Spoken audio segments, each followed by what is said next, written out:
Hello and welcome to my channel, I Win to Lose Gaming.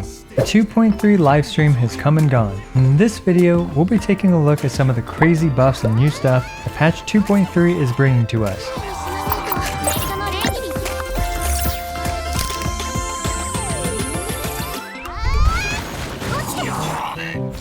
The first major change that may have rippling effects on spending Primo Gems is the first double 5-star character rerun banner. Frankly, it's about time Mihoyo started doing this. With a queue of 5-star characters waiting for their reruns growing longer and longer, this did seem inevitable. The pity counter between the two concurrent 5-star character banners will be shared, so if you're at 50 pulls for a guaranteed 5-star character on Albedo's banner, you're also at 50 pulls for a guaranteed 5-star character on Eula's banner.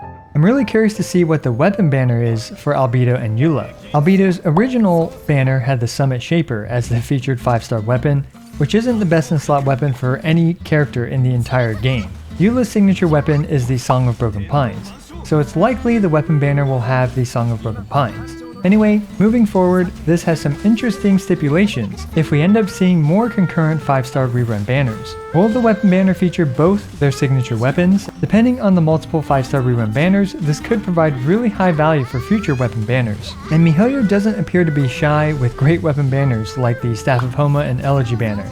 Anyway, I'm super curious to see if this will be a recurring thing or if it will just be a one-off, like Kaching's banner was back in the day. Let me know what you think about banners rerunning concurrently like this, and if it's something that you'd like to see continue, or if it's something that you actually dislike. Frankly, what this means is that a character's rerun like Ganyu could happen much sooner than you'd expect.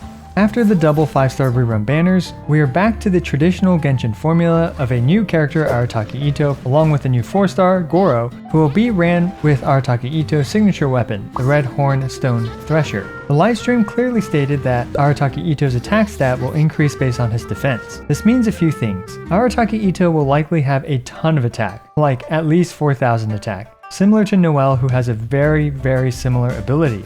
This is actually really interesting, because Bennett is no longer one of the best damage amplifiers for a character like this. And also released is Goro, who is a new character that buffs geo defense scaling characters. These include likely himself, Noelle, Albedo, and Arataki Itto. That's actually a lot of defense scaling geo characters.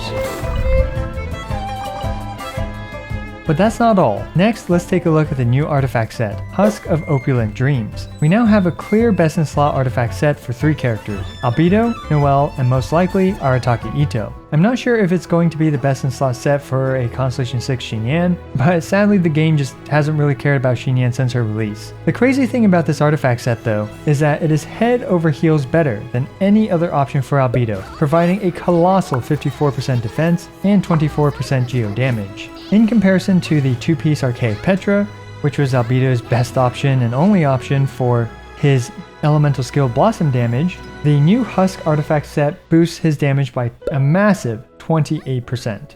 The next artifact set looks really wonky, but basically every point of HP you heal, including overhealing, will be stored in a bubble that explodes in 3 seconds once every 3.5 seconds. This bubble can store up to 30,000 hit points, but since it's calculated like transformative reactions such as overloaded, whatever, it cannot crit and can only be affected by resistant shred.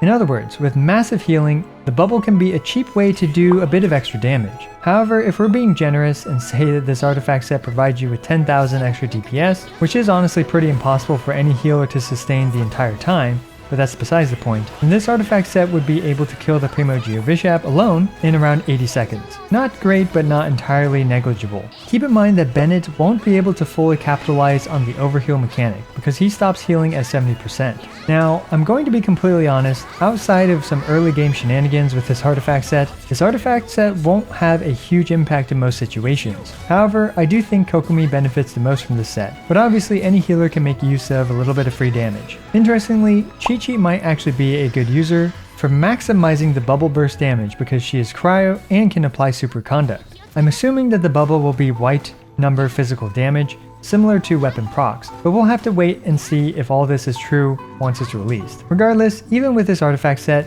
Chi-Chi is not a character I recommend spending resources on, but for those that enjoy hipster builds, this can be a new and fun playstyle. This new domain's Husk of Opulent Dreams looks to be a great place to farm the best in slot artifacts for Albedo, Noelle, and Arataki Ito. Meanwhile, the Ocean-Hued Clam is a good option for Kokomi, and an economical, but not necessarily the best in slot for all the other healers except for probably Bennett and Diona. All in all, the biggest winners from the upcoming 2.3 patch are Albedo and Noelle. Albedo and Noelle both have Goro as well as the Husk of Opulent Dreams, basically double buffing them. On top of that, it's likely that the Red Hornstone Thresher being amazing on Arataki Ito will also be a great claymore for Noelle as well. Unfortunately for Noelle though, it looks like Arataki Ito will be a burst-based on-field geo-damage main DPS with defense scaling, which is extremely similar to Noelle's kit. As such, after Noelle's much-needed buffs, she'll probably be immediately power crept for the exact same role by Arataki Ito. Now some other smaller winners include the healers because of the Ocean-Hued Clan, with I believe the healer gaining the most benefit being Kokomi. And interestingly, although it is not a direct nerf to any specific character, all these buffs actually exclude Bennett. And in particular, introducing more meta DPS characters that do not rely on Bennett, like for example buffing Noelle, as well as Arataki Ito, who both have a colossal amount of attack, does end up hurting Bennett's viability in the long-term meta. But of course, there will always be all the current characters and existing cast, as well as future attack scaling characters that rely on Bennett. So do you plan to farm this upcoming new artifact dungeon? Who do you think is the biggest winner of patch 2.3? Let me know in the comments below. Also, I regularly make Genshin Impact videos ranging from Caesar showcases, DPS showdowns, guide videos, and more. So be sure to smash the subscribe button as it's the best and easiest way for you to support my work. Also, don't forget to like the video and leave a comment for the YouTube algorithm. As always, I appreciate every single one of you. This is I Went to Lose, signing out.